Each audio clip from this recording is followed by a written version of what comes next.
Hello, welcome. My name is Ingrid Turner with the Bhava Spiritual Mission.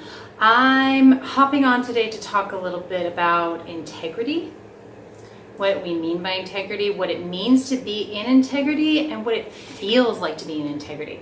So this video is really for people who are committed to staying in alignment with divine spirit and with divine integrity. This is for people who are out there as spiritual workers, spiritual advocates, guides, teachers, coaches, therapists. You know, when it's really important to you and you're really invested in being the best you can be in that alignment of integrity so that you can better serve the people who are coming to work with you. Integrity is a really touchy subject because everybody has a different bent on integrity and a different interpretation of what integrity looks like for them. But really what I want to talk about is what integrity feels like. And before I do that, I just want to say something about the nature of our reality. The physical reality that we are a part of is a completely individual experience. You are having your individual experience of this connection between the two of us. The next person who watches this video is going to have a really different experience. So this means that the reality we live in, the experience of our reality, is totally subjective. And the good and bad and right and wrong and should not, these are man-made labels to try and put a broad strokes container around our individual shared experiences, because we want to minimize chaos. We want to make it easy. We want to be able to grok it with our mental capacities. The truth is, if you're on a spiritual path, you already know that this is highly subjective stuff. So that means that as uncomfortable as this is, our integrity, our alignment with our own integrity is totally personal and highly individualized. What is in integrity for me may not be in integrity for you, and it doesn't mean either one of us is wrong. It's about lining up with our own version of integrity. So here's the simplest way to determine whether you're in alignment with integrity is to figure out how you're feeling. Most of us really want to be in integrity, and humans tend to want to give our power away and say, tell me what integrity is. Tell me what staying in integrity looks like. Is this right? Is this wrong? Am I doing okay? Am I doing the right thing? And the truth is, nobody can tell you whether you are doing the right thing, particularly in your work with your people, in your spiritual work with your people. Nobody can tell you that, because everybody's experience and everybody's integrity and alignment with integrity is different. Everybody's is different. So I cover this extensively. We go through ethics and integrity in the Bhava ministry, the people who I lead through that ministry. These are the people who are learning to step up and be spiritual leaders, the next wave of spiritual leaders. And so we work a lot on being able to go in and check in with ourselves and go, where am I standing in integrity? And to not judge ourselves when we discover, oops, I'm out of integrity. To simply place ourselves back in integrity. So what does integrity feel like? It's not what does it look like. It's not what did somebody say it was. What are the rules? There are no rules. It is your alignment with integrity. So here's what integrity feels like. Integrity feels peaceful. Integrity feels easy. Integrity feels awesome.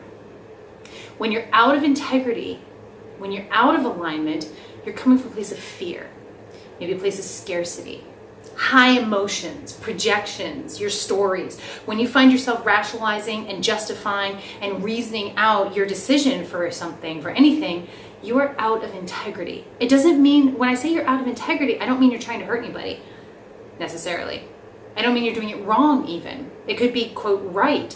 But if it's out of integrity for you, it's gonna feel stressful. It's gonna feel emotional and icky, and you're gonna be spinning around a lot in your head going, okay, how do I justify this? How do I reason this out? This is right?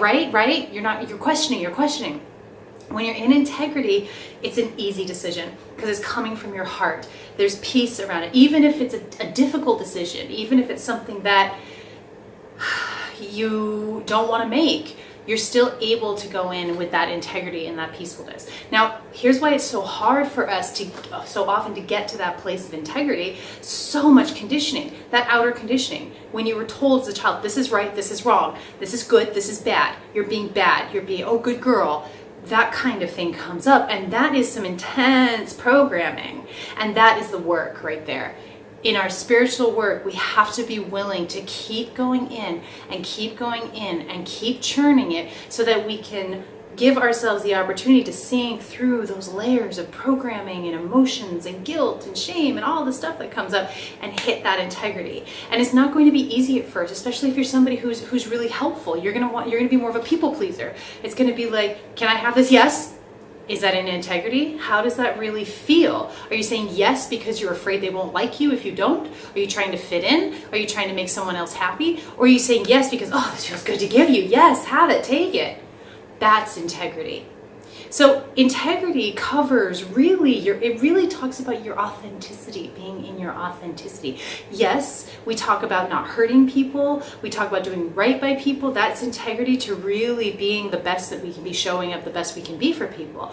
But integrity really boils down to, where am I living from? Am I living from my fear, my head, my brain, my conditioning? Or am I living from my heart, my peace, my love? And it feels really different.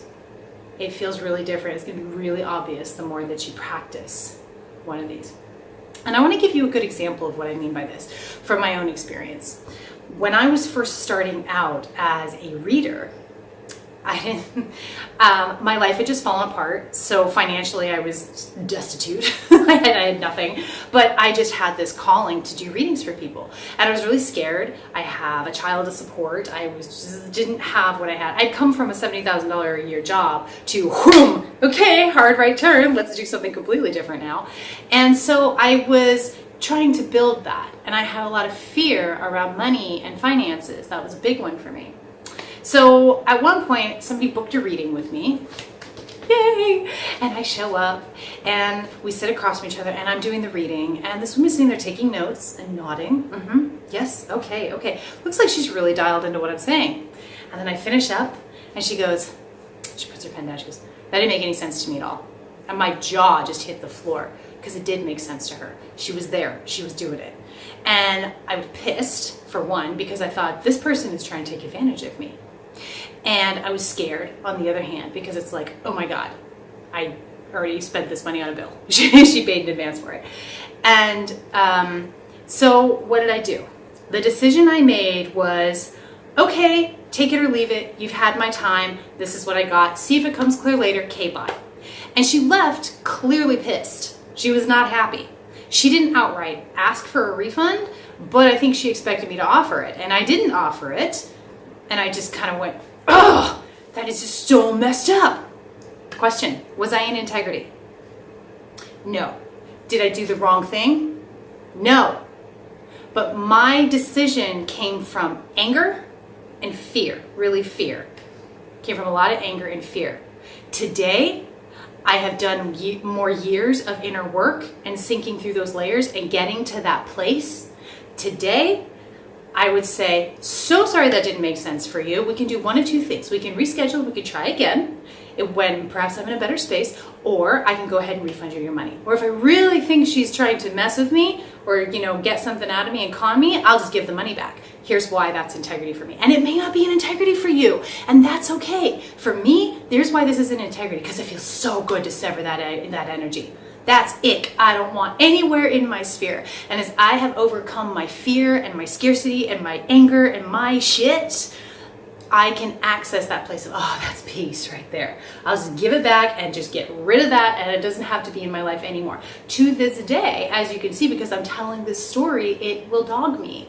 It will come up as a point when I was out of integrity, and I have more work to do around that. We're all a work in progress, constantly a work in progress. You're never done, and that's okay, because the journey is magnificent, and the deeper in you go, the more peace you're going to be able to find, and the more consistently you're going to be able to stay in your integrity, stay in your love, stay in your peace, stay in your divine presence. And that's the work of the spiritual teacher.